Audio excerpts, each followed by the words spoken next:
дар ноҳияи восе маъракаи ниҳолчинонӣ вусъати тоза пайдо менамояд. аз рӯзҳои офтобӣ фасли сармо истифода намуда дар қатори дигар маҳаллаҳои деҳот сокинони кӯчаҳои шаҳраки ҳулбуг ба ҳашар баромада дар аксияи ниҳолчинонӣ фаъолона иштирок намуданд.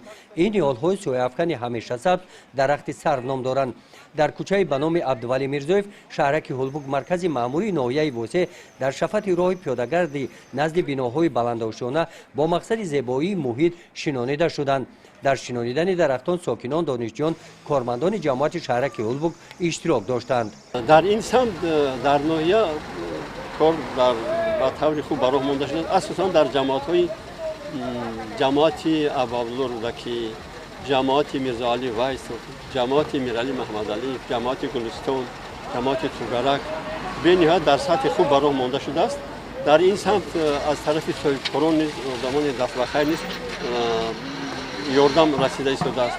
то имрӯз дар асоси нақшаи пешниҳоднамудаи мақомоти иҷроии ҳокимияти давлатии вилояти хатлон ва сарраёсати ҳифзи муҳити зисти вилояти хатлон 22 000 ниҳол нақшабандӣ шудааст дар ноҳияи восе.